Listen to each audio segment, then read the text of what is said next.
சமாதான பிரியர்களே, உங்கள் அனைவருக்கும் முதற்கண் என் வணக்கத்தை தெரிவித்துக் கொள்கின்றேன். ஃபேஸ்புக் அன்பர்களே, நண்பர்களே, உங்களுக்கும் என்னுடைய வணக்கத்தை தெரிவித்துக் கொள்கின்றேன்.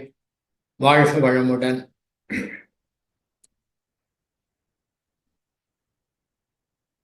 இன்று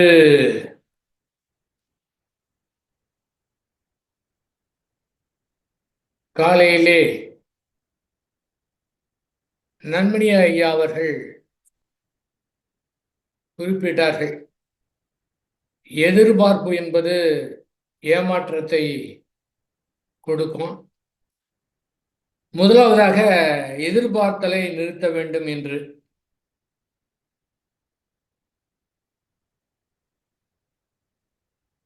நீண்ட காலமாக அருள் தந்தை அவர்கள் அதைத்தான் குறிப்பிடுகிறார்கள். எதிர்பார்ப்பு என்பது நம்முடைய மூளையிலே ஒரு புள்ளியாக பதிந்திருக்கின்றது. அந்த எதிர்பார்ப்பு நடக்கவில்லை என்றால் அதுவும் ஒரு புள்ளியாக போய் பதிவாகி விடுகின்றது. முன்னே இருந்த புள்ளிக்கும் இப்போது இருக்கக்கூடிய புள்ளிக்கும் ஏற்படக்கூடிய இந்த மன உராய்வு தான் மன துன்பமாக இருக்கின்றது. அந்த எதிர்பார்த்தல் என்ற ஒரு புள்ளி முன்னே கொடுக்கவில்லை என்றால் அது என்ன நடக்கின்றதோ அதை அப்படியே ஏற்றுக்கொள்கின்ற காரணத்தினாலே ஏமாற்றம் என்பது ஏற்படுவதற்கு வாய்ப்பே கிடையாது. எந்த மாதிரி வசதி வாய்ப்பு இருந்தாலும் மனதிற்குள்ளாக அந்த ஒரு எதிர்பார்ப்பு இருந்தது என்றால் நிறைவு என்பது வருவதற்கு வாய்ப்பே கிடையாது. ஆகவே தான் எதிர்பார்ப்பு என்பது கூடாது என்று கூறுகிறார்கள். எதிர்பார்ப்பு தேவையே இல்லை. இறந்த காலம் என்பது முடிந்து போனது. எதிர்காலம் என்பது நம்முடைய கையிலே கிடையாது. இப்போது இருக்கின்ற நிகழ்காலம் நம்மிடத்திலே இருக்கின்றது. இதை சரியாக பயன்படுத்தி, அறிவை பயன்படுத்தி சரியான செயலை செய்தோம் என்றால் எதிர்பார்த்தாலும் எதிர்பார்க்காவிட்டாலும் அந்த செயலுக்கு விளைவு கண்டிப்பாக ஏற்படும். அதிலே சந்தேகமே கிடையாது. இறையாற்றல், இறை நீதி அது போன்று ஒரு துல்லியமாக ஒரு நியதி வைத்திருக்கின்றது. ஆகவே எதையுமே எதிர்பார்க்காமல் நம்முடைய கடமைகளை செயல் செயல் செயல் என்ற முறையிலே செய்து கொண்டே இருக்க வேண்டியதுதான். வேறு எந்த வேலையுமே அங்கே கிடையாது. அதுபோன்று நம்முடைய முழு கவனம் முழுவதுமே செயலிலே அமைய வேண்டும். அந்த செயலுக்கு விளைவு உண்டு, அதிலே சந்தேகம் என்பது கிடையவே கிடையாது. ஆகவே எந்தவித எதிர்பார்ப்பும் இல்லாம, அதாவது கடமையை செய், பலனை எதிர்பார்க்காதே என்ற முறையிலே எந்த விதமான எதிர்பார்ப்பும் இல்லாம செயலை செய்து கொண்டே இருக்க வேண்டியதுதான். வேற யார்கிட்டையும் கேட்க வேண்டிய அவசியம் கிடையாது. யாரிடமும் வேண்டுவது என்பதும் கிடையாது.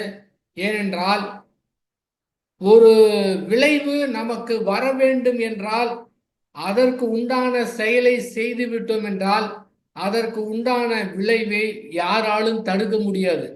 ஏனென்றால் இயற்கை நியதி அது போன்று வைத்திருக்கின்றது.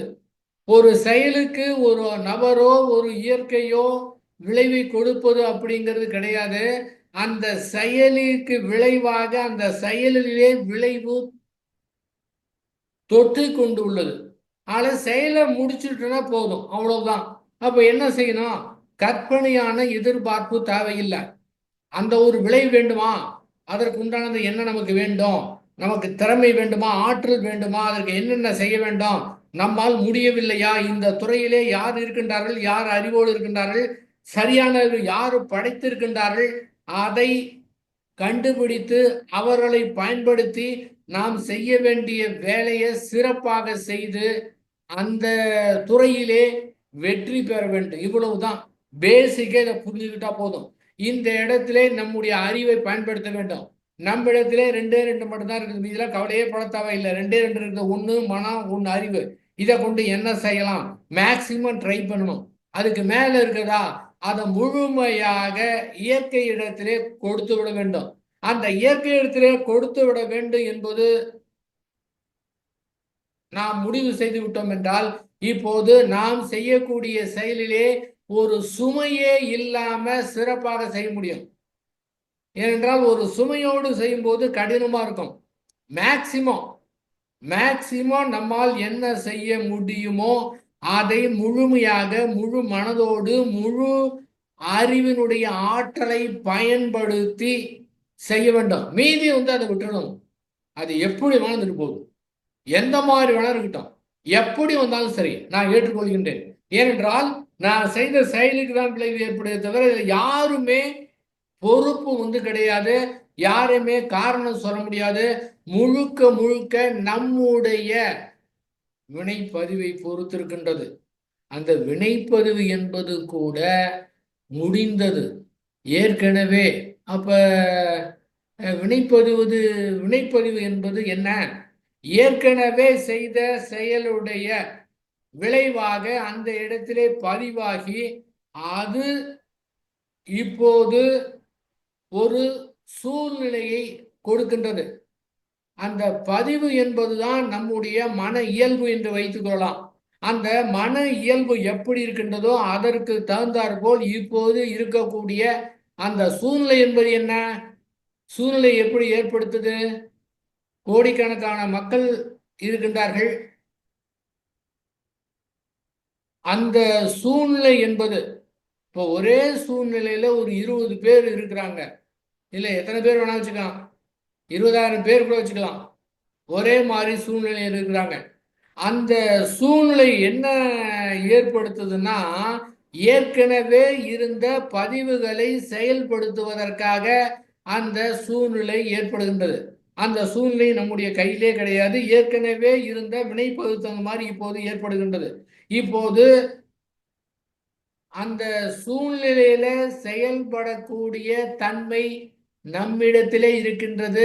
அந்த பொறுப்பு நம்முடைய கையிலே இருக்கின்றது. சூழ்நிலை எப்படி வேணாலும் இருக்கட்டும், இயல்பு வேணாலும் அந்த மாதிரி இருக்கலாம். இந்த மாதிரி சூழ்நிலையில உன்னுடைய இயல்புக்கு இந்த மாதிரி வேலையை பண்ணணும் அப்படின்னு இந்த வினைப்பதிவு தூண்டுது. அந்த இயல்பு படி அந்த சூழ்நிலைக்கு ஏற்றவாறு அந்த சூழ்நிலையினால இது மாதிரி செஞ்சுட்டேன்னு சொல்லக்கூடாது. சூழ்நிலை வினைப்பதிவின் காரணமா இருக்கலாம். ஆனால் இப்போது நம்மிடத்திலே அந்த அறிவு கொடுக்கப்பட்டிருக்கின்றது. அந்த அறிவை பயன்படுத்தி இப்போது எப்படி நல்ல காரியங்களை செய்ய முடியும்?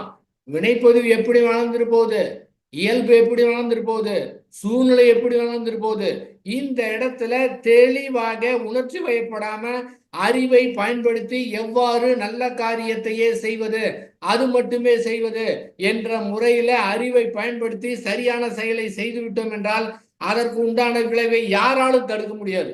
அது இயற்கையாக இருக்கட்டும், கடவுளா இருக்கட்டும், யாரு வேணா இருக்கட்டுங்க, இந்த இடத்துல அது தடுக்கவே முடியாது, நிறுத்தவே முடியாது. முழுமையாக நம்மிடத்திலே தான் இருக்கின்றது. நம்முடைய அறிவை பொறுத்திருக்கின்றது. அந்த அறிவு தெளிவாக இருக்க வேண்டும். தெளிந்த நல்லறிவு வேண்டும். இன்று பாரதியார் அவர்களுக்கு பிறந்த நாள். இந்த நல்ல நாளில் அவரு சொல்றாரு, தெளிந்த நல்லறிவு வேண்டும் அப்படின்னு சொல்றாரு. அறிவு, நல்லறிவு, தெளிந்த நல்லறிவு வேண்டும் அப்படின்னு சொல்றாருங்க. பாருங்க, அது என்ன? இதற்கு என்ன பண்ணணும்? இந்த மனதிலே, நம்முடைய அகத்திலே எந்த விதமான குழப்பம் இல்லாமல் இருந்தால் வெளிப்புறத்திலே அறிவு சிறப்பாக செயல்படும். இவ்வளவுதான் விஷயமே. அறிவு தெளிவு வேண்டுமா? நல்லறிவு வேண்டுமா? தெளிந்த நல்லறிவு வேண்டுமா? அதற்கு என்ன பண்ணணும்? அகத்தை பொறுத்தவரை ஒன்றுமே செய்ய தேவையில்லை. அதை அப்படியே ஃப்ரீயா விட்டுடணும். அதை அப்படியே ஆறு போல ஓட விடணும். அங்கே நமக்கு எந்த வேலையுமே கிடையாது. அது எந்த மாதிரி இருந்தாலும் பரவாயில்ல. அந்த மனதிலே எந்த உணர்வு இருந்தாலும் பரவாயில்லை என்று அதற்கு முழுமையாக விடுதலை கொடுத்து விட்டோம் என்றால் இப்போது அந்த மனது நமக்கு விடுதலை கொடுக்கும். அந்த மாதிரி ஒரு தெளிந்த ஒரு நல்லறிவும் இயற்கை கொடுக்கக்கூடியத எப்போதும் இயற்கை பாடம் கற்றுக் கொடுத்து கொண்டே இருக்கின்றது. நபர்கள் மூலமாக, காட்சிகள் மூலமாக, பறவைகள் மூலமாக, விலங்குகள் மூலமாக, காட்சிகள் மூலமாக எப்போதும் அற்புதமாக அந்த பாடத்தை கற்றுக் கொடுத்து கொண்டிருக்கின்றது. பாடத்தை நம்மால் கற்றுக்கொள்ள தெரியவில்லை என்றால் அங்கதான் பிரச்சனை. இப்போது அதையும் கற்றுக்கொள்ளலாம். எப்படின்னா அகத்தை பொறுத்தவரை அங்க வேலையே கிடையாது அப்படின்னு முழுமையாக அந்த மனதை முழுமையாக புறக்கணித்து விட்டோம் என்றால், புறக்கணிக்கிறதுனா அதுக்காக அப்படியே அலட்சியப்படுத்துறது, கண்டுக்காம இருக்கிறது அப்படிங்கிறது அல்ல. அகத்தை பொறுத்தவரை, மனதை பொறுத்தவரை அதுல உணர்வுகள் எந்த மாதிரி இருந்தாலும் சரி. புறக்கணிக்கிறதுனா என்னன்னா, அதாவது வரக்கூடிய உணர்வுகளை தான் புறக்கணிக்கணும், மனதை புறக்கணிக்கணும். ஆனால் வெளிப்புறத்திலே புறத்திலே மனம் இல்லாமல் எந்த காரியத்தையும் செய்ய முடியாது. நன்றாக நினைவிலே வைத்துக் கொள்ள வேண்டும். இப்போது பேசுகிறேன் என்றால் மனம் இல்லாம பேச முடியாது. கேட்கிறீங்கன்னா மனம் இல்லாம கேட்க முடியாது. அது போன்று புறத்திற்கு தேவையான பொழுது மனதை பயன்படுத்தி செயல்படுத்தி கொள்ளலாம். தேவையில்லை என்றால் புறத்துக்கு இங்க வேலையே கிடையாது என்றால் அதை அப்படியே விட்டுடுங்க. அதை போய் டிஸ்டர்ப் பண்ணக்கூடாது, அதை தொடவே கூடாது. அது பாட்டுக்கு ஓடிக்கொண்டே இருக்கட்டும்.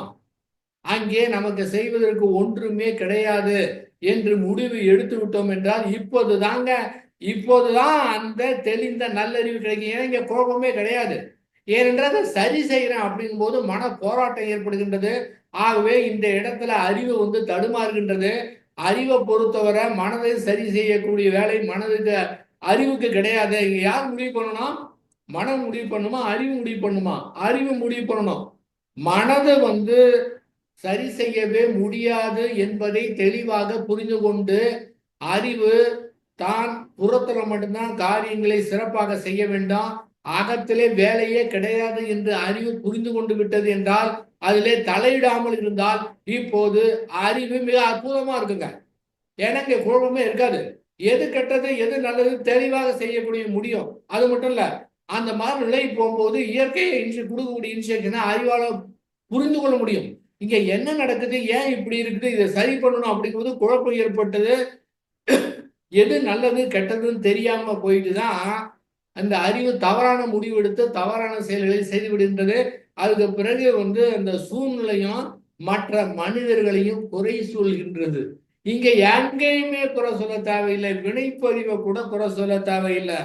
ஆனால் மிக முக்கியமானது என்னவென்றால் இந்த வினைப்பதிவு மிக முக்கியமான பங்கு வகிக்கின்றது. என்னவென்றால் வினைப்பதிவு எப்படி இருக்கின்றதோ, எந்த மாதிரி இருக்கின்றதோ, செய்த வினை எப்படி இருக்கின்றதோ அதற்கு தகுந்தார் போல் கணவன் அமைவது, மனைவி அமைவது, தொழில் அமைவது, நண்பர்கள் அமைவது, இதற்கு மேலாக குரு அமைவது. குரு எதுக்காக தெரியுங்க?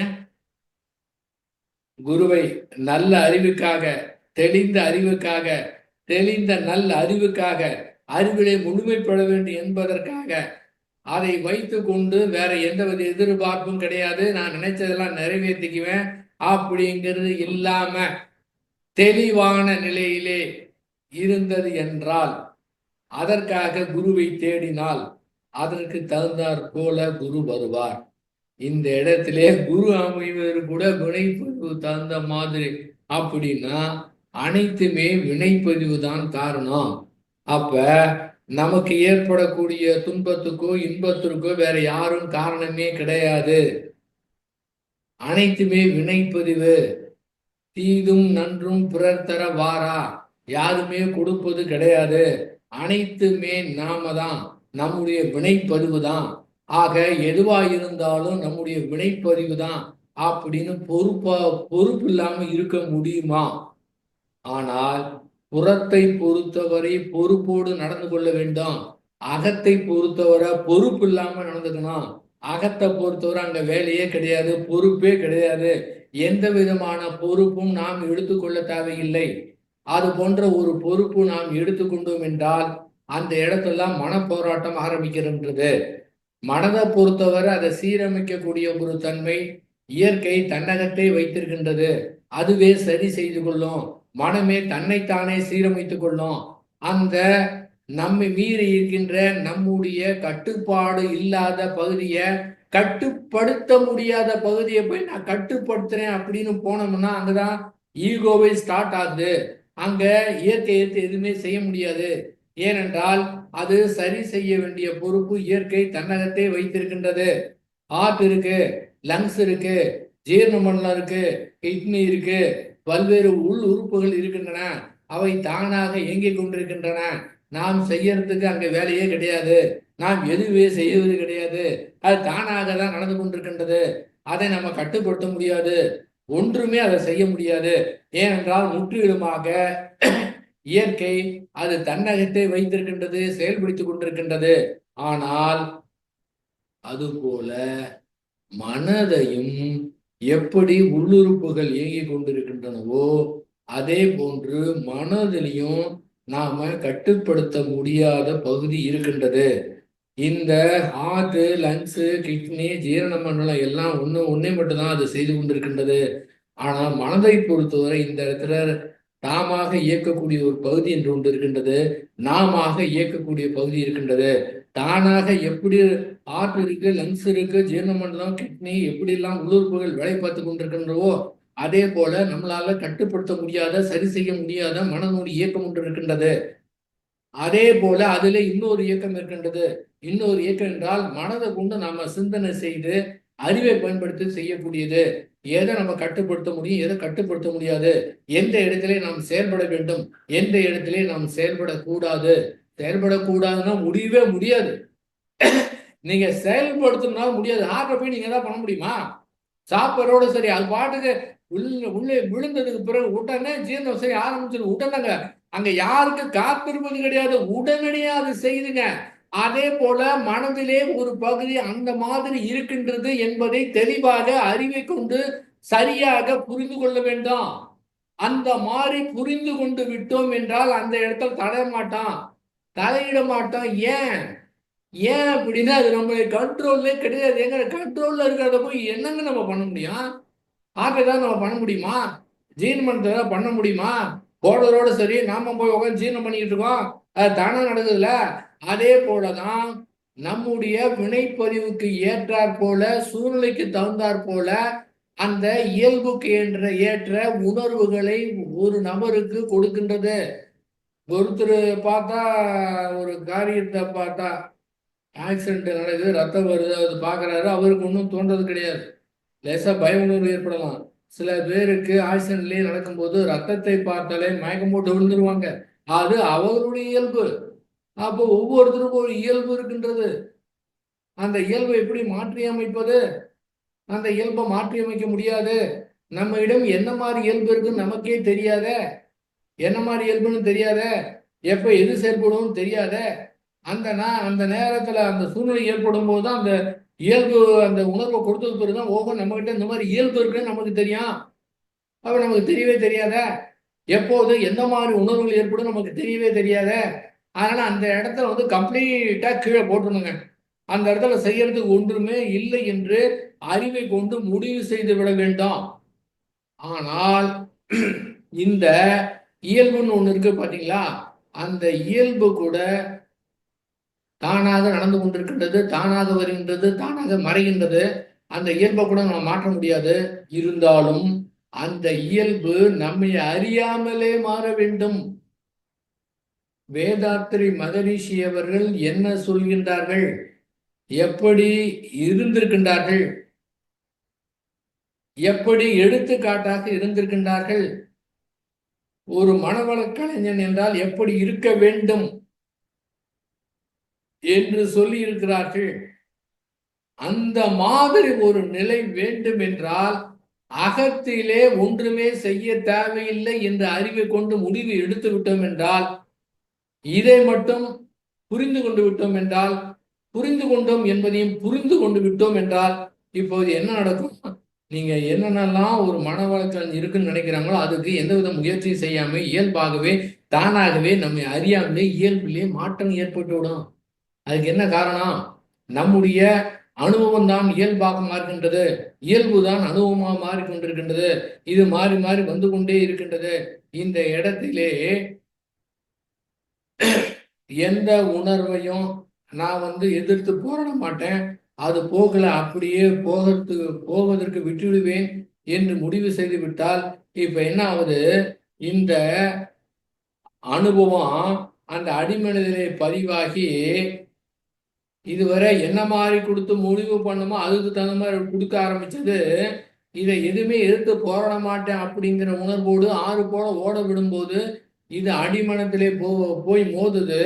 இப்ப இந்த என்னென்னலாம் அந்த அனுபவமோ என்னவோ அதெல்லாம் அடிமனதில் போய் இயல்பா மாறுதுல்ல.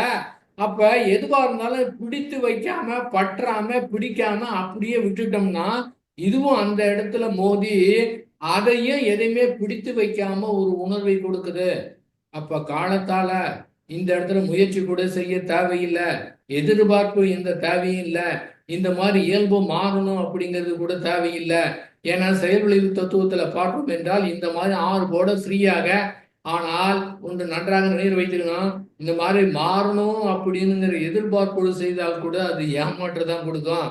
ஒரு குழந்தை இருக்கின்றது, 3 வயது வரை இருக்கக்கூடிய ஒரு குழந்தை இருக்கின்றது, அதற்கு எந்த விதமான பற்றோ பிடிப்போ எதுவுமே கிடையாது. எல்லாரையும் அப்படியே இயற்கையாகவே எதுவுமே பிடிச்சு வைக்காம ஓடக்கூடிய தன்மை அங்கே இயல்பாக இருக்கின்றது. அந்த குழந்தைக்கு தெரியுமா தான் கள்ளங்கபடி இல்லாம இருக்கிறவங்க அது தெரியுமா? அதுவே தெரியாது.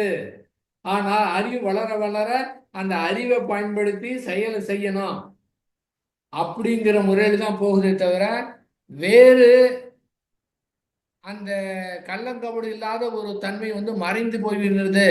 ஒரு இடத்துல பிடிவாதம் இப்படிதான் இருக்குன்னு, இன்னொரு பக்கம் அறிவு, ஒரு பக்கம் பிடிவாதமும் இன்னொரு பக்கம் அறிவு இருந்து கொண்டு அந்த கள்ளங்கபடி இல்லாத தன்மை மறைந்து விடுகின்றது.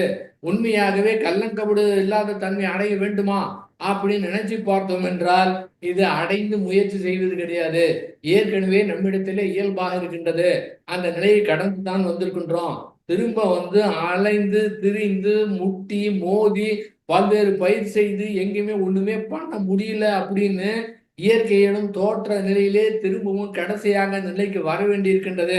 அந்த மாதிரி முட்டி மோதாம போராடாம பல்வேறு பிரச்சனைக்கு ஆளாகாம அது மட்டும் அல்லாம அந்த இயற்கை அந்த மாதிரி புரிந்து கொள்ளவில்லை என்றால், சரண்டர் அடையவில்லை என்றால் பல்வேறு பிரச்சனை சிக்கலை கொடுத்து கொண்டே இருக்கும். அது விடவே விடாது. எப்படி ஷேப் பண்ணணும் அதுக்கு தெரியும்.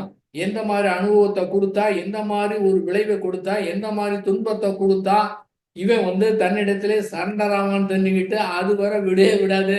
என்னதான் முயற்சி செய்தாலும் சரி அந்த நிலை வரும் வர அது விடாது, அடி கொடுத்து கொண்டே இருக்கும். கடைசியா புரியுற வர அதுக்குள்ள வயசாகி போயிருக்கு, 60-70 வயசாகி. அதுக்கு முன்பாகவே இளைஞர்களாக இருக்கும் போது 18 வயதிலே 20 வயதிலே தெளிவாக அறிவை கொண்டு மன உணர்வை எதிர்த்து போராடவே முடியாது என்று புரிந்து கொண்டார்கள். அவருடைய வாழ்க்கை எப்படி இருக்குன்னு தெரியுங்களா? அவங்க வாழ்க்கை மட்டும் இல்ல, அந்த ஒரே ஒரு நபரின் மூலமாக ஆயிரக்கணக்கான பேருடைய வாழ்க்கையை மாற்றி அமைக்க முடியுங்க. அந்த அளவுக்கு ஆற்றல் படைத்தது நம்முடைய மனம். அதுதான் ஸ்ரீ வேதாத்திரி மகரிஷி அவங்க சொல்லுவாங்க, ஒருவரிடத்திலே ஒரு 100 பேருக்கு, ஏன் 500 பேருக்கு, ஏன் 1000 பேருக்கு கூட உதவி செய்யக்கூடிய வல்லமை இருக்கின்றது, ஆற்றல் இருக்கின்றது. ஆனால் இந்த ஆற்றலும் திறமையும் எங்கே போனது என்றால் இவர்கள் மற்றவர்களது எதிர்பார்த்தார்கள் என்றால் இப்போது சாதாரணமா இருக்கக்கூடிய ஆற்றல் கூட மனதுக்கு வராது.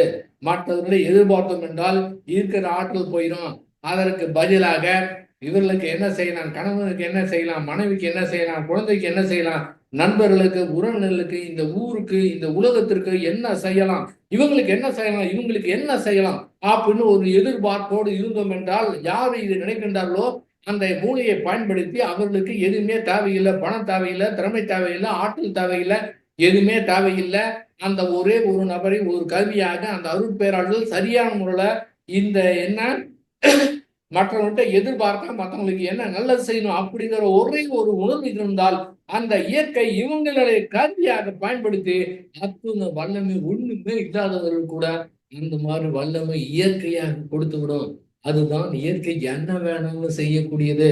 ஆகவே எதிர்பார்ப்பு இல்லாம இருந்தால இந்த ஒன்றே ஒன்றே போதுமானது. ஒன்றே ஒன்று எதிர்பார்க்காம மற்றவங்களுக்கு என்ன கொடுக்கலாம் என்ற ஒரு முடிவான நிலையில இருந்தோம் என்றால் இப்பதான் அந்த இயற்கை அப்படியே கருவியா பயன்படுத்தும்.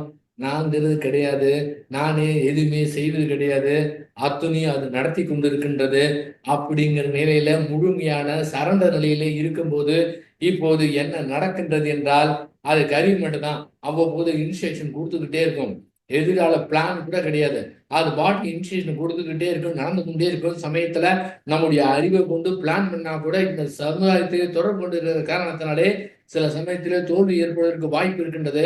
ஆனால் அந்த இயற்கை நினைத்தது என்றால் முழுமையாக என்னை கருவியாக பயன்படுத்திக்கொள் என்று சரண்டர் ஆயிட்டோம்னா இந்த மாதிரி கூட சொல்ல கூட தேவையில்லை, நினைக்க கூட தேவையில்லை. அந்த விதமான எதிர்பார்ப்பு கூட இல்லாம அப்படியே ஃப்ரீயாக இருந்தோம் என்றால் இப்போது இயற்கை நம்மை பயன்படுத்தி அந்த மாதிரி வல்லமை, திறமை, ஆற்றல் என்னென்ன வேணுமோ எல்லாமே கொடுக்க ஆரம்பிச்சிடும். உங்களுக்கு மன நிறைவு மட்டும்தான் இருக்கு, வேற எதுவுமே தேவையில்லைங்க, ஒன்றுமே தேவையில்லைங்க. மன நிறைவு தான் மிக முக்கியமானது. நன்றாக ஒன்றை நினைவிலே கொள்ள வேண்டும். என்னவென்றால் மன நிறைவு என்பது என்ன? ஒருத்தர் காலையில எழுந்திருக்கிறார், மனைவியோட பிரச்சனை, குழந்தைங்களோட பிரச்சனை, வண்டி எடுத்தா வண்டி பிரச்சனை, ரோட்ல போனா ரோட்ல பிரச்சனை, ஆபீஸ் போனா ஆபீஸ்ல பிரச்சனை, சாயந்தரம் வரும்போது ரோட்ல பிரச்சனை, வண்டியில பிரச்சனை, வீட்டுல வந்தா இதே பிரச்சனை, எல்லா பிரச்சனை அத்தனையும் பிரச்சனையாக இருக்கின்றது. ஆனால் மனம் மட்டும் அமைதியாக தெளிவோடு இருக்கின்றது. இது நம்பர் 1 ரகம். இன்னொன்று, காலையில் எழுந்தவுடனே மனைவியிடத்திலே பிரச்சனை இல்லை, குழந்தைகளிடத்திலே பிரச்சனை இல்லை, வண்டியில பிரச்சனை இல்லை, ரோட்ல போகும்போது பிரச்சனை இல்லை, ஆஃபீஸில் பிரச்சனை இல்லை, எதுவுமே பிரச்சனை கிடையாது, எங்கேயுமே பிரச்சனை கிடையாது, சாயந்தரம் வர வர எந்த இடத்துலையும் பிரச்சனை கிடையாது. ஆனால் மனம் மட்டும் ஏதோ ஒரு அலைக்கழிப்பிலே இனம் புரியாத துன்பங்களே இருக்கின்றது. இதிலே உங்களுக்கு என்ன வேண்டும், எந்த நிலை வேண்டும் என்று கேட்டால் என்ன சொல்வீர்கள்? அனைவருமே இந்த 1ஆம் நிலையை தான் தேர்ந்தெடுப்பார்கள். என்ன காரணம்? என்ன வேணா இருக்கட்டும், எந்த பிரச்சனை வேணா இருக்கட்டும், ஆனா மனம் மட்டும் அமைதியாக இருந்தால் போதுமானது என்று சொல்வார்கள். இதற்கு என்ன செய்யணும்? மனதை பொறுத்தவரை அங்க ஒன்றுமே செய்ய தேவையில்லை. நாம் முயற்சி செய்தால்தான் அங்கு சிக்கல் ஆரம்பித்து விடுகின்றது.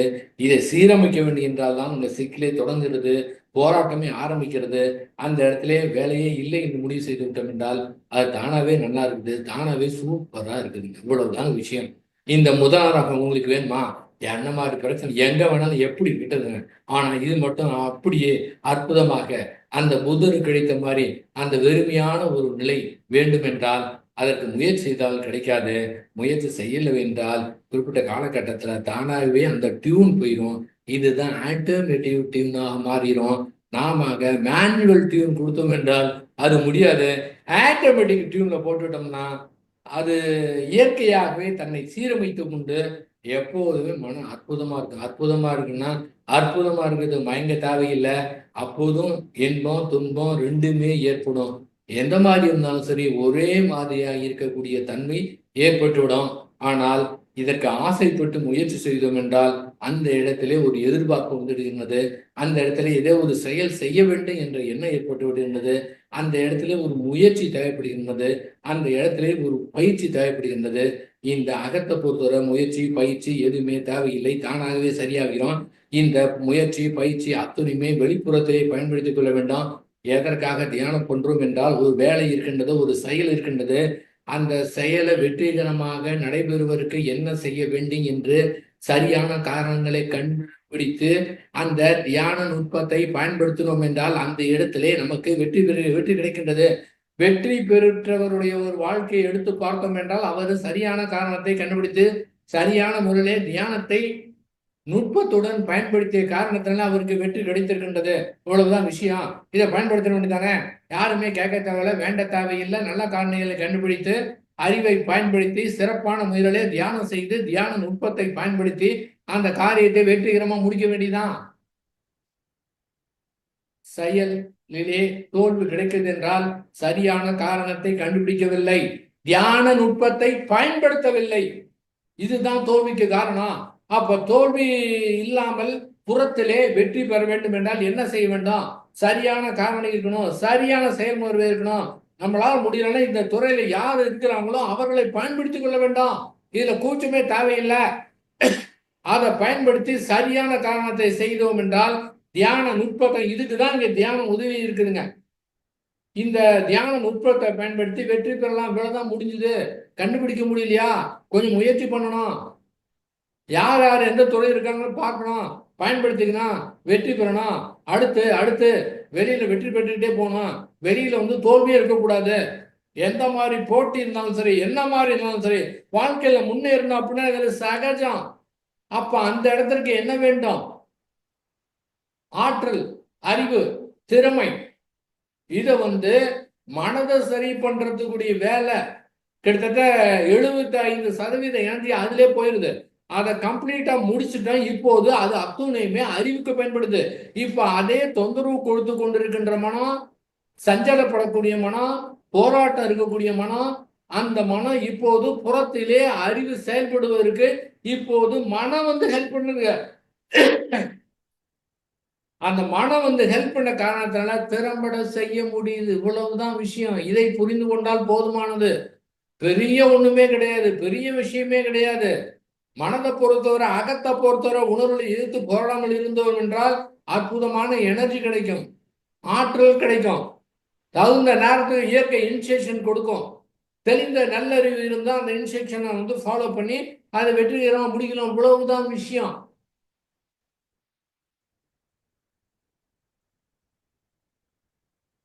ஒரு இளைஞன் இருக்கிறான். அவனுக்கு மனப்பிரச்சனைகள் அதிகமாக இருக்கின்றன.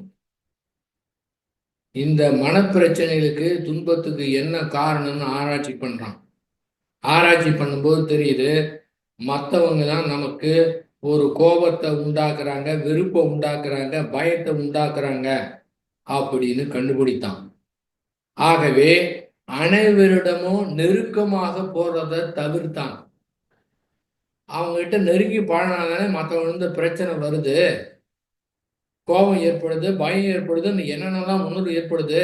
அதனால முற்றிலுமாகனா கூடுமானவர மற்றவங்களுடைய தொடர்பை தவிர்த்து விட்டு தனிமையில பெரும்பாலான நேரத்தை செலவழித்தான். எது முடியுமோ சமுதாயத்தை தொடர்பு கொள்ளும்போது அது மாதிரி இருக்க முடியாது. எவ்வளவு முடியுமோ தவிர்த்துட்டு தன்னுடைய வேலையை முடிச்சுட்டு அந்த மாதிரி அவங்கள தொடர்பு இல்லாமல் இருப்பதற்கு முயற்சி செய்யலாம். இருந்தாலும் பிரச்சனை தீரவில்லை, மன அமைதி ஏற்படவில்லை, என்ன செய்யணும்னு தெரியல. இது போய் ஒரு ஞானியை போய் சந்திச்சான். தனக்கு ஏற்படக்கூடிய அனாவசியமாக ஏற்படக்கூடிய கோபம், பயம், தேவையற்ற காம உணர்வு, இதெல்லாம் அனாவசியமாக ஏற்படுது, எப்படி சரி செய்வது அப்படின்னு போய் அந்த ஞானி இடத்திலே கேட்கின்றார். அந்த ஞானி சொல்றார், பக்கத்துல ஒரு 2 கிணறு இருக்கு. அந்த கிணறுல போயிட்டு தண்ணீர் இறைச்சி ஒரு குடம் எடுத்துட்டு வர சொல்றார். தண்ணீர் ஒரு குடம் எடுத்து வர சொல்றார். சரி, அந்த இளைஞன் போகின்றான். அந்த வாளி எடுத்து கிணத்துல விட்டான். தண்ணியை நிரப்பினான், இழுத்தான், குடத்துல நிரப்பி கொண்டு குடத்தை வைத்தான். குரு சொன்னார், அந்த கிணத்துல போய் இறைச்சி வாங்குறார். அந்த கிணத்துக்கு போறான், வாளியை விட்டான். அந்த கிணற்றிலே தண்ணீர் கிடையாது. ஆகவே அடிவர போயிட்டு தண்ணீர் இல்லாதனால வெற்று வாளியாக வருகின்றது. அதை இறைக்கிறாங்க, ஒண்ணுமே இல்லை. சொல்றான், அந்த கிணத்துல தண்ணீர் கிடையாது, ஆகவே வெற்று வாளியாக வருகின்றது அப்படின்னு சொன்னான். இப்பதான் அதற்கு உண்டான பாடத்தை சொன்னான். வெற்று வாளி என்றால் என்ன? இந்த இடத்துல தண்ணீர் இருந்தது, ஆகவே தண்ணீரை வாளி இறைச்ச வந்துடுச்சு. அந்த இடத்துல தண்ணீர் கிடையாது. அந்த வாளி தானா தண்ணீரை உற்பத்தி செய்ய முடியாது, இருக்கிறதா அது கொண்டு வருது. இந்த இடத்துல, இந்த கிணத்துல தண்ணீர் இருந்தது, நீ எடுத்துட்ட, அந்த இடத்துல தண்ணீர் கிடையாது, ஆகவே அது வெற்றிவாளியாக வருகின்றது. அதே போல நம்முடைய மனதிலே வரக்கூடிய உணர்வுகள், அது எந்த மாதிரி உணர்வா இருந்தாலும் சரி, அது அத்துணையுமே நம்முடைய இயல்பை பொறுத்து சூழ்நிலைக்கு தகுந்தாற் போல வருகின்றது. அப்ப வேற யாரையுமே குறை சொல்லக்கூடாது. அவங்க அந்த மாதிரி செஞ்சதுனால எனக்கு கோபம் வந்துடுச்சு, அந்த மாதிரி செஞ்சதுனால எனக்கு பயம் வந்துடுச்சு அப்படின்னா அந்த மாதிரி எதுவுமே கிடையாது. கோபம், கோபமின்மை, பயம், பயமின்மை, வெறுப்பு, வெறுப்புமின்மை, இது எல்லாமே நம்மிடத்திலே இயல்பாக இருக்கின்றது. அவங்க காரணம் கிடையாது. அவங்க அனைத்து பேருமே அத்துணை பேருமே வெற்றிவாளிகள் என்பதை புரிந்து கொள்ள வேண்டும். அவர்கள் இப்போது என்ன செய்கின்றார் என்றால், நம்மிடத்திலே எந்த மாதிரி இயல்பு இருக்கின்றது என்பதை நமக்கு எடுத்து காண்பிக்கிறார்கள். அது மட்டுமல்ல, நம்மிடத்திலே அந்த பயிர்ந்த பதிவுகள் அவர்கள் மூலமாக வெளியேறி கொண்டிருக்கின்றது என்பதை தெளிவாக புரிந்து கொள்ள வேண்டும். அப்படி பார்த்தோம் என்றால் அவர்களுக்கு நன்மை செய்கின்றார்கள், அவர்கள் நமக்கு நன்மை செய்கின்றார்கள். இதே தான் வேற கோணத்துல வேதாத்திரி மகரிஷி அவங்க குறிப்பிடுறாங்க. ஒருத்தர் நம்ம கிட்ட கோவித்துக்கிட்டாங்கன்னா நம்முடைய மனம் சங்கடப்படுற மாதிரி நடந்து கொண்டார்கள் என்றால் நம்மிடத்திலே ஒரு வினைப்பதிவு இருக்கின்றது. அந்த வினைப்பதிவை அவர்கள் தாங்கள் எடுத்துக்கொள்கின்றார்கள். அவர்கள் தங்களுடைய நம்முடைய வினைப்பதிவை ஒன்று குறைத்து விட்டார்கள் அப்படின்னு தெளிவா சொல்லியிருக்கிறாரு. அப்போ ஒன்று நமக்கு கொடுத்தாங்க அப்படின்னா நம்முடைய வினைப்பதிவு என்று குறைந்து விட்டது என்று அவர்களுக்கு நன்றி தானே சொல்ல வேண்டாம். அப்புறம் எதற்கு அந்த வன்மம் ஏற்படுகிறது, வஞ்சம் ஏன் ஏற்படுகின்றது, இந்த மாதிரி உணர்வு ஏற்படுவதற்கு என்ன காரணம்? அவர்கள் காரணமா? கிடையாது. அந்த ஏற்பட்ட உணர்வை சரி செய்வதற்கோ அது ஏன் இப்படி வந்தது என்று அதை மறைந்த உணர்வை, ஏன்னா உணர்வுக்கு ஆயுள் அரை வினாடி தான், அதை எடுத்து வைத்து கொண்டு அதை சரி செய்வதற்கோ ஏன் வந்ததுன்னோ இது காரணம் அவர் தான் முடிவு செய்து விட்டோம் என்றால் இந்த இடத்திலே போராட்டம் ஆரம்பித்து விடுகின்றது. மறைந்த உணர்வை தேக்கி பிடிச்சி நாம தான் அப்புறப்படுத்த தெரியாம அதை வைத்து கொண்டு போராடி கொண்டிருக்கின்றோம். இந்த போராட்டம் அந்த போராட்டத்துக்கு முடிவே கிடையாது, பிரச்சனைக்கு முடிவே கிடையாது. திரும்ப திரும்ப அந்த உணர்வையே நம்ம ரினியூவல் பண்ணும்போது அதிகமாகி கொண்டே இருக்கின்றது. அதனாலதான் இயல்பா மாற்ற முடியல. அதனுடைய ஆயுள் அரை வினாடி தான். அப்படியே விட்டு விட்டோம் என்றால் அதற்கு ஆதரவும் கொடுக்காம எதிர்ப்பும் கொடுக்காம அதை அப்படியே விட்டு விட்டோம் என்றால் தானாவே ஓடி மறைந்து விடுகின்றது. அங்க நமக்கு வேலையே கிடையாது. இப்போது எப்படி இருக்கும் அப்படி பார்த்தோம் என்றால் அத்துணை பேருமே நமக்கு நன்மை செய்கின்றார்கள். பாரதியார் தான் சொன்னாரு, பகைவனுக்கு அருள்வாய் நன்னெஞ்சே பகைவனுக்கு அருள்வாய். ஏங்க, ஒரு துன்பம் கொடுத்துருக்கான், பகைவனுக்கு அருள்வாய் நன்னெஞ்சேன்னு கேட்டுக்கிட்டார்னா பகைவனுக்கு அருள் புரிய சொல்றாரு பாரதியார். பகைவனுக்கு வாழ்த்துன்னு சொல்றாரு மகரிஷி. ஏனென்றால் நம்முடைய துன்பத்தை அவங்க ஏத்துக்கிட்டாங்க. யாருங்க நம்ம துன்பத்தை வாங்கி வரும் வாலண்டியரா யாருங்க வாங்கிக்குவாங்க? யாருமே வாங்கிக்க மாட்டாங்களா?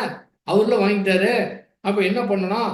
அப்ப எதிரியை கூட வாழ்த்தணுமே, எதிரிக்கு நன்றி சொல்லணுமே, நம்முடைய வினைப்பதிவு குறைந்து விட்டதுன்னு. அப்ப இந்த தத்துவத்தை புரியாம எதுக்கு நம்ம போராடிட்டு இருக்கணும்? அப்ப அந்த தத்துவத்தை பிராக்டிகலா கொண்டு வரதுக்கு இந்த ஒன்றே போதுமானது.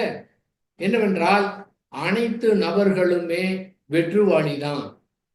கிணத்துல தண்ணி இருந்தாதான் அந்த வாளியில எடுக்க முடியல, வெற்றுவாளி தான். ஏன்னா அவங்க எல்லாமே நம்ம கிட்ட இருக்கிறதா கொண்டு வராங்க. நம்முடைய பதிவை தூய்மைப்படுத்துகிறார்கள். நம்முடைய பதிவு அந்த இயல்புல வெளியே போயிட்டு இருக்குது. வெளியே போக போக தூய்மையாயிடும். வெளியே போயிட்டு இருக்க திரும்ப இழுத்து பிடிச்சி எதுக்குன்னா திரும்ப அதை ஸ்டோர் பண்ணி சிக்கலாக்கணும். இது வெரி சிம்பிளாச்சே. இதை புரியலன்னு வச்சுக்கோங்க, இந்த இடத்துல ஒண்ணுமே பண்ண முடியாதுங்க. அது இயற்கை விதி. இயற்கை விதின்னா மறைந்து போனதை நீங்களாம் வாலண்டியரா எடுத்து பிடிச்சிக்கிட்டு எனக்கு ஏன் இப்படி நடந்தது, இப்படி நடந்தது, இது காரணம் அவன் தான், அவனை பழி வாங்காம விடமாட்டுன்னு வருஷக்கணக்கா தேக்கி வச்சிருந்தா என்ன ஆகும்? கடவுளே காப்பாற்ற முடியாத. எல்லாமே இதுதானே, எல்லாமே தேக்கம் தானே, எல்லாமே இழுத்து பிடிக்கிறது தானே, இதுதானே சிக்கலை ஏற்படுத்துறது. அப்ப என்ன ஆகும்? மனம் எப்படி இருக்கும்? குழப்பமான நிலையில இருக்குமே. இந்த குழப்பமான நிலையில தியானம் பண்ணி என்ன ஆகும்? தியானம் சரியா வராது. அப்படியே தியானம் வந்து விட்டா என்ன நடக்கும்? மனசு நல்லா இருக்கும். வெளியே வந்தா தியானம்லாம் பண்றது, தியானத்தெல்லாம் இதுக்கு அணுகுனீங்கன்னா அப்படிதான் பிரச்சனை வருங்க. தியானத்தை எதுக்கு பயன்படுத்தணும்? வெளிப்புற காரியத்தை சிறப்பாக பயன்படுத்திக்கு பண்ணணும். மனதை சரி பண்றதுக்கு பயன்படுத்தணும். நல்லா 1 மணி நேரம் துரியாத சூப்பரா பண்றீங்க, நல்லா இருக்கு, அப்பா சரியாச்சு. தியானம் பண்ணும்போது எல்லாம் வெளியில வெயிட் பண்ணிட்டு இருக்கோம். நீ தியானத்தை நீ பயன்படுத்திட்டு நல்லா தானே இருக்குது. மனசு என்ன நினைக்குதுப்பா, அறிவு என்ன நினைக்குது? தியானம் பண்ணா அவ்வளோ அமைதியா இருக்கு, எப்போதும் அமைதியா இருந்தால் எப்படி இருக்கும் அப்படின்னு நாங்கள் முயற்சி பண்ணதில்ல. அது தக்க வச்சுக்க முடியுமா? முடியாது. அந்த பிரச்சனையெல்லாம் வெளியில ரெடியா இருக்கும். தியானம் முடிஞ்சு 1 மணி நேரம் முடிஞ்சு 2 மணி நேரம் முடிஞ்சு சரி 6 நாள் முடிஞ்சு வெளியில வந்தீங்கன்னா இவ பிரச்சனை அத்தனையுமே வந்து இன்னும் மேலும் தாக்கத்தோடு ஆரம்பிச்சிடும். என்னடா அது தியானம் பண்ணப்ப நல்லா இருந்துச்சு, இப்ப எப்படி இருக்க அப்படின்னு திரும்ப சாயந்தரம் உட்காந்து தியானம் பண்ண வேண்டியதான். காலம்பரம் தியானம் பண்ணிக்கிட்டே இருக்க வேண்டியதான். ஆனால் இதை சரியான முறையில் புரிந்து கொண்டோம் என்றால் தியானத்தை வெளிப்பு தான் பயன்படுத்தணும். இந்த பிரச்சனை சரி பண்ணதுக்கு பயன்படுத்தணும் என்றால் ஒரு குறிப்பிட்ட காலகட்டம் தான் இருக்கும். அதை விட்டுட்டோம் அப்படின்னா அப்புறம் பிரச்சனை தலை விரித்து ஆட ஆரம்பிச்சிடும். ஆனால் தியானத்தை தேவைக்கு ஏற்ப சரியான முறையில் பயன்படுத்தினா ஆற்றல் அதிகமாக இருக்கும், தியானமும் ரொம்ப நல்லா வரும். இந்த மாதிரி குழப்பமான நிலையில பிரச்சனை இருக்கிற நேரத்திலே தியானம் செய்தோம் என்றால் தியானம் வராது. தியானம் வந்து விட்டது என்றால் அந்த இடத்திலே மன முறிவு ஏற்பட்டுடும். ரொம்ப பேர் இந்த சிக்கல்ல மாட்டிக்கிறாங்க. மேலும் வந்து தியானத்தை வந்து கடுமையாக்குறாங்க, நேரத்தை அதிகப்படுத்துறாங்க. இங்க போராட்டம் தான் அதிகமாகும். அப்ப தியானம் வந்து ஏதாவது ஒரு பெரிய ஒரு பிரச்சனை எப்படின்னு வச்சுக்கோங்களேன், இந்த நேரத்துல நடைமுறையிலே யதார்த்த நிலையிலே இந்த தியானம் உதவி செய்யுமான உதவியே செய்யாது. ஏன்னா அது இவ்வளவு நாளா தியானம் பண்ணோம், நடைமுறை வாழ்க்கையில இந்த மாதிரி பிரச்சனை ஏற்படும் போது அது கை கொடுக்கவில்லையே, சமயத்துல மறந்துடும். அப்ப தியானத்துக்கு நம்ம வந்து தியானம் பண்ணலான்னு வந்தா கூப்பிட்டா அந்த தியானம் என்ன சொல்லும் தெரியுங்களா? நீ வந்து எல்லா பிரச்சனையும் முடிச்சுட்டு வா, நாம வா வந்து ஆனந்தமா தியானம் பண்ணலாம்னு சொல்லுவோம். அது முடியாது. ஆனா இதை சரியாக புரிந்து கொண்டு விட்டோம் என்றால் இந்த புறத்துக்கு மட்டும்தான் நான் பயன்படுத்துவேன்னா இப்போ தியானம் சூப்பரா வரும், அற்புதமா வரும். ஏன்னா உங்களுக்கு அங்க அகத்தை பொறுத்த ஒரு வேலையே கிடையாது. எந்த மாதிரி எண்ணம் வந்து மோதினாலும் சரி உங்க ஒண்ணுமே பண்ண முடியாது, அசைக்க முடியாதுங்க. சூப்பரா நீங்க தியானம் பண்ணிட்டு இருக்கலாம். இல்லைன்னா ஒரு எந்த நேரத்துல எந்த மாதிரி எண்ணம் ஏற்படுது, ரொம்ப ஆழ்ந்த டீப்பா இருக்கும்போது அந்த மன நிறைவு கிடைக்கக்கூடிய நேரத்துல ஒரே எண்ணம் ஒரே ஒரு எண்ணம் முடிஞ்சு போச்சுங்க, எல்லாம் கலைஞ்சு போயிருங்க. ஆனால் எப்போதும் நிறைவாக இருக்கின்றோம். நம்முடைய இயல்பு அந்த அந்த விடுதலை முக்தி நிலையிலே இருக்கின்றது. அடைவதற்கு எதுவுமே கிடையாது. ஆல்ரெடி நம்ம அந்த நிலையில தான் இருக்கணும்னு புரிஞ்சுக்கிட்டா எது வந்து மோதினாலும் சரி நீங்க நீங்க நிறைவான நிலைக்கு அதை வந்து அசைக்க முடியாது, மாற்ற முடியாதுங்க. ஏன்னா எப்பவுமே நிறைவான நிலை அடையறதுக்கு இல்ல, ஏற்கனவே இருக்கிறத புரிஞ்சுக்கிறோம். அப்ப அந்த நிலையிலே எந்த மாதிரி எண்ணங்கள் மோதினாலும் சரி இதை அசைக்க முடியாது, ஒண்ணுமே முடியாது, வந்து மோதும். அதுக்காக இந்த மாதிரி நிலை அடைஞ்சவங்களுக்கு எந்த பிரச்சனையும் ஏற்படாதுன்னு சொல்ல முடியாது. ஏன்னா சமுதாயத்திலே வாழ்ந்து கொண்டு இருக்கின்றோம். சமுதாய மக்களும் நம்ம வினைப்பதிவும் நம்முடைய வினைப்பதிவுக்கு தகுந்த மாதிரி ஏதாவது வரும். ஆனா எந்த மாதிரி வந்தாலும் சரி இந்த இடத்திலே மோதி விட்டு அரை வினாடியில மறைஞ்சு விடும். அதனுடைய வித்தியாசத்தை துல்லியமா சிறப்பா ஃபீல் பண்ணலாம். சாதாரண என்ன மூலம் நடக்கும். ஆனா வந்து மோதிட்டு நம்ம எந்த முயற்சியும் இல்லாம அப்படியே அரை வினாடியில மறைந்து நீங்க ஒண்ணுமே இருக்காது. அற்புதமா இருக்குங்க. இவ்வளவுதான் விஷயம். இதற்காக முயற்சி பண்ணுமா? முயற்சி செய்தோம் என்றால் அங்கே முடியாது. ஆனால் அப்படியே ஃப்ரீயாக விட்டு விட்டோம் என்றால் அந்த இடத்துல தானாகவே சீரமைத்துக் கொண்டு தானாகவே சரியாகிறோம். இதை புரிந்து கொண்டாலே போதுமானது. இந்த ஒற்றை புரிதலே போதுமானது. உலகத்துல மாபெரும் மாற்றத்தை ஏற்படுத்த முடியும். மகரிஷி அவருடைய அந்த சொன்ன தத்துவத்தையும் உலகத்தை மாற்றத்தை கொண்டு வரலாம். இதனால் மட்டும்தான் முடியும்.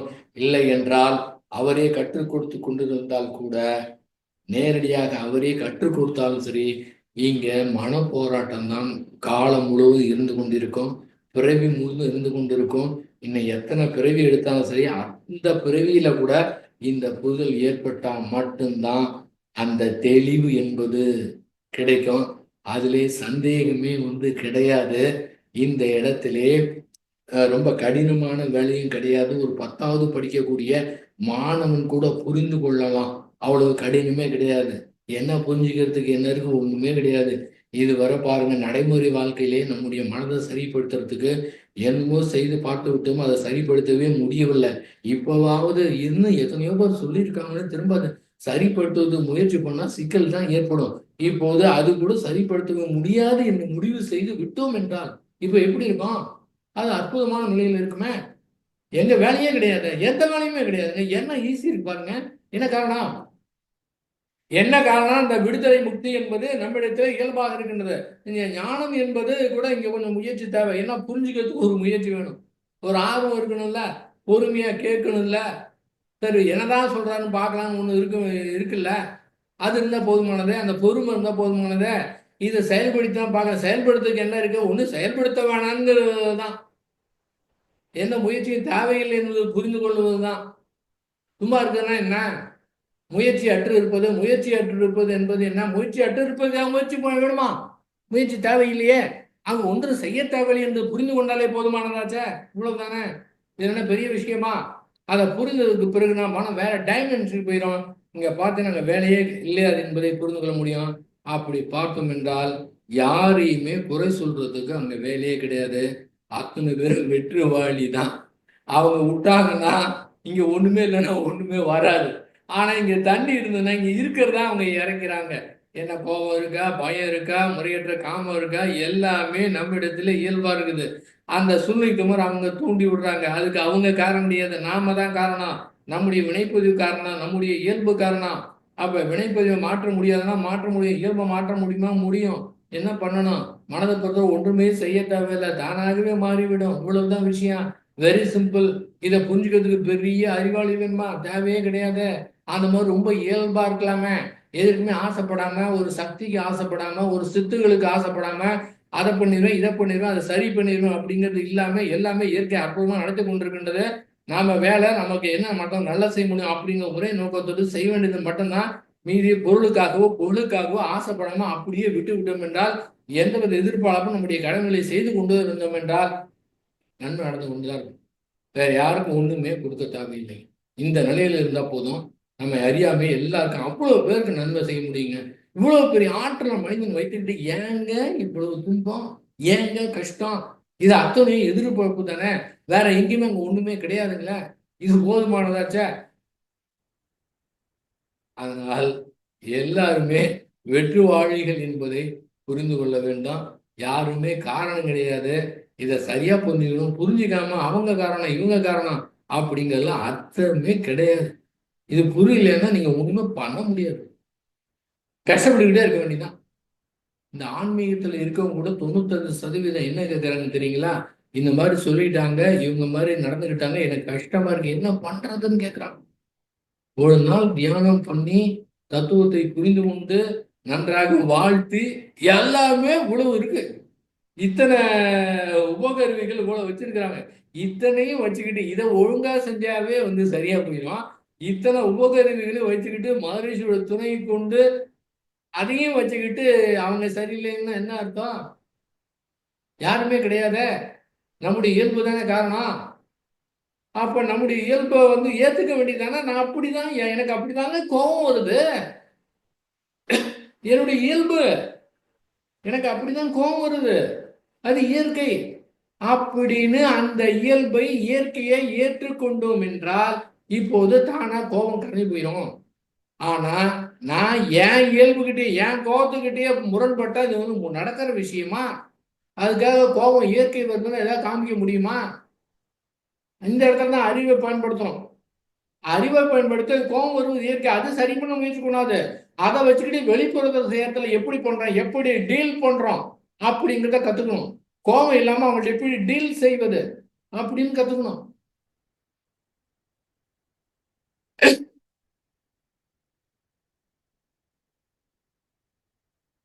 இதுல எத்தனை பேர் பிக் பாஸ் பாக்குறீங்கன்னு தெரியல. நான் பிக் பாஸ் பார்த்துக்கிட்டு இருக்கேன்.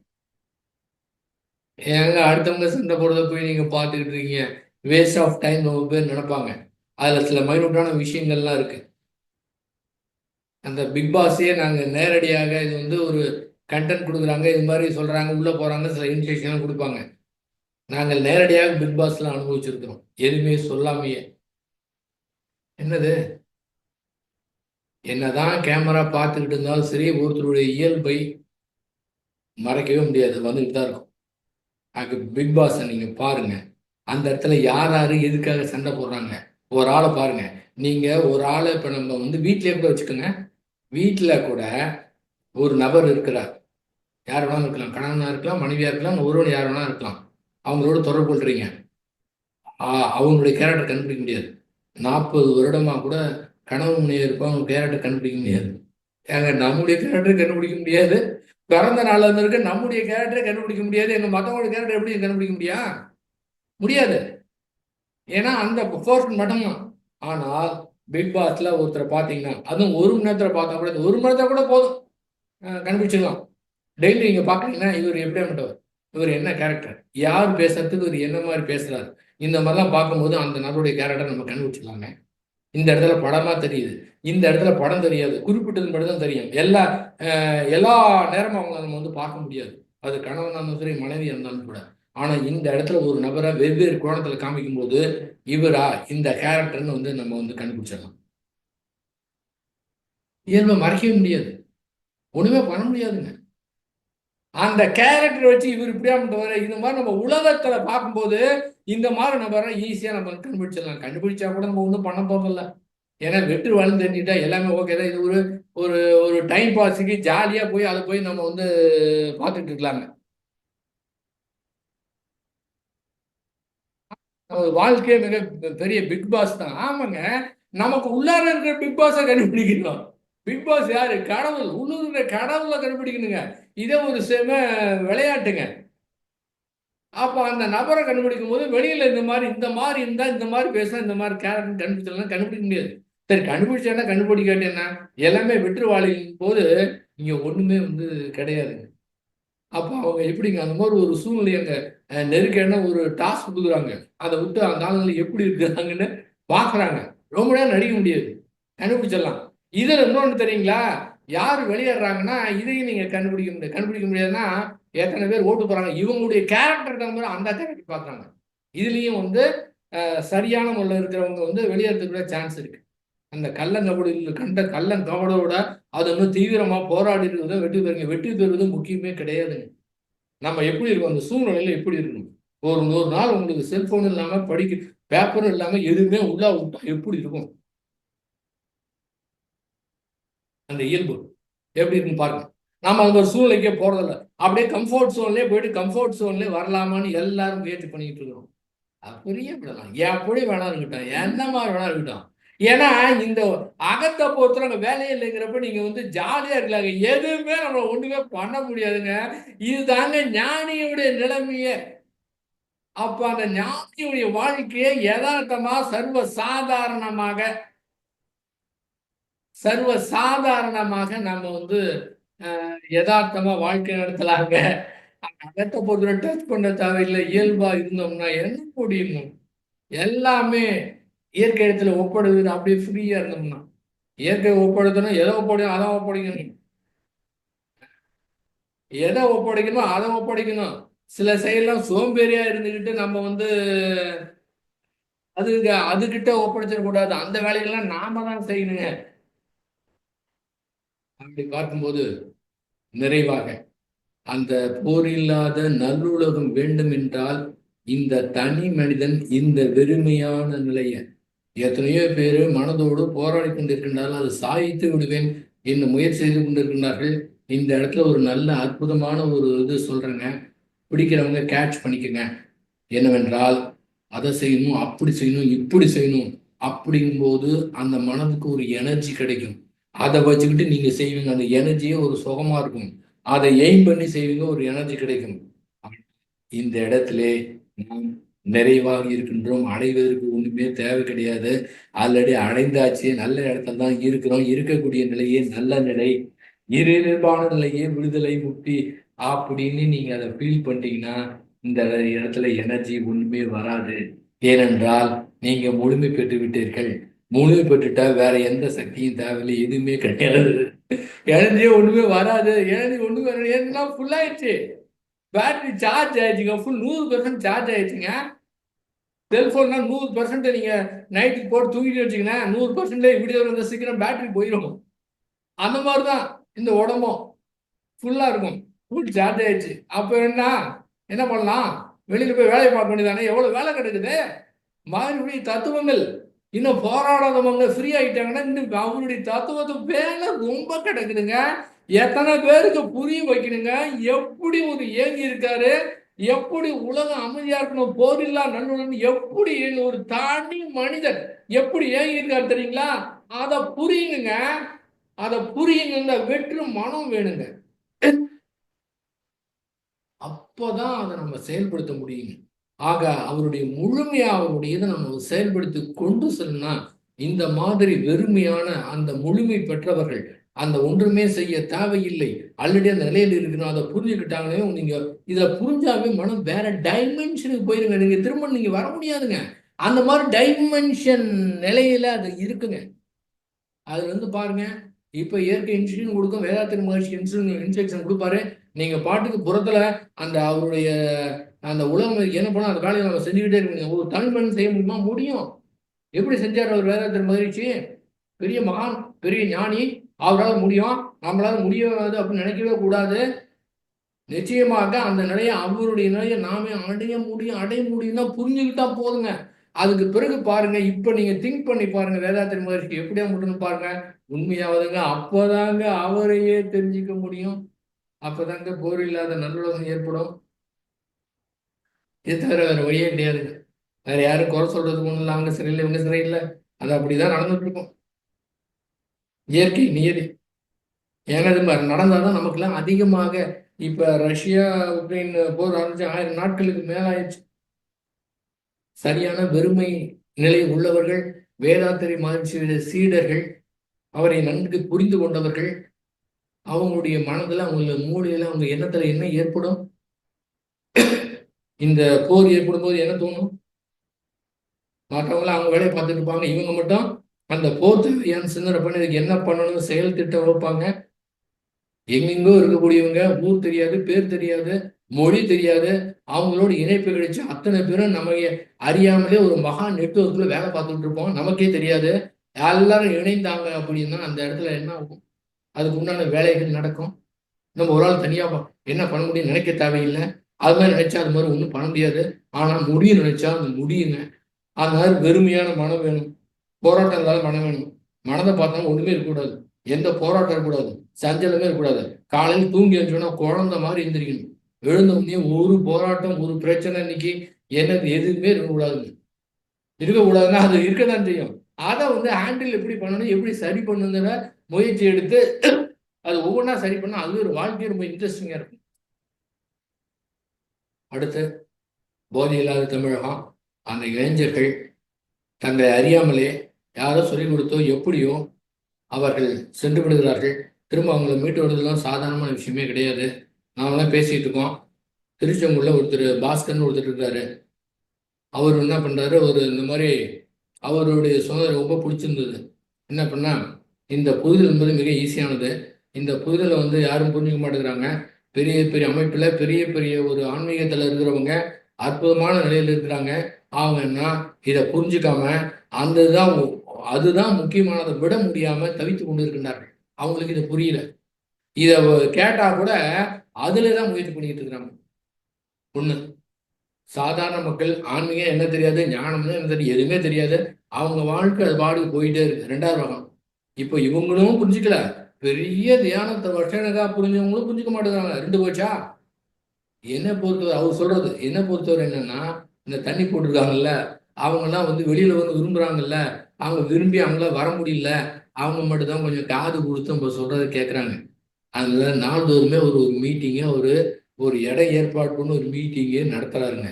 அதுல இந்த புயலை பத்தி சொல்றாரு.